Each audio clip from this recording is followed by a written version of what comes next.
আর পরিচয়টা একটু যদি বলতেন। নমস্কার, আমি লাকি রয়। আমি আজকে নীলসাগরে ঘুরতে আসছি।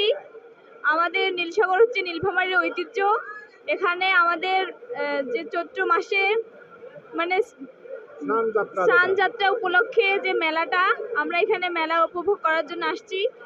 আমাদের মন্দিরের পক্ষ থেকে আপনাদের সকল হিন্দু ভক্তবৃন্দদের জানাই নমস্কার এবং হরে কৃষ্ণ।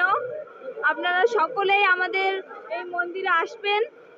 আমাদের মন্দিরে যে রাধা গোবিন্দের প্রাণ প্রতিষ্ঠার যে মূর্তিগুলো আছে ওগুলো দর্শন করবেন এবং আরও আগামীতে কিভাবে আমাদের নীলসাগরকে এগিয়ে নিয়ে যাওয়া যায় সবাই একটু সহযোগিতা করবেন।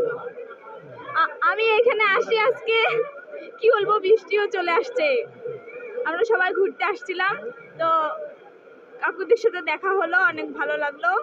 আমার নীলফামারীর প্রতি যে আবেগ এবং নীলসাগরের প্রতি যে ভালোবাসা, এটা আজকে আমি প্রকাশ করতেছি। যতবারই নীলসাগর আসি না কেন অনেক ভালো লাগে। খুব সুন্দর। আমরা লাকি রানীর কথোপকথন শুনলাম। আপনারা জানেন যে আসলে গ্রাম শহরের যেমন ভেদ নেই, এখানে ধনী গরিবের কোনো ভেদ নেই। আমরা আজকে সমবেত হয়েছি সনাতনী পরিবার মহামিলন মেলা রূপান্তরিত হয়েছে নীলসাগর বিন্না দিঘির তীরে।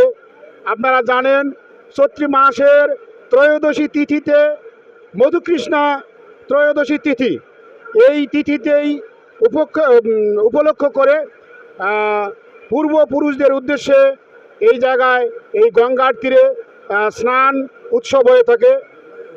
তো আরেকটু যদি বলতেন কিভাবে আমরা ঐক্যবদ্ধ হতে পারি এই সনাতনী সমাজ। সবাই একসাথে মিলেমিশে সাহায্য করলেই এবং সহযোগিতার হাত বাড়িয়ে দিলেই আমরা ঐক্যবদ্ধ হতে পারবো। খুব সুন্দর। আপনারাও এই দিদির মতো করে আসবেন, নীলসাগরে আসবেন, মন্দির প্রাঙ্গণে আসবেন। ভগবানের মন্দির রয়েছে এখানে, এখানে 3টা মন্দির রয়েছে। মা মহামায়ার মন্দির আছে, মহারাজের মন্দির এবং বিষ্ণু মন্দির, সেই সঙ্গে শিব মন্দির আছে।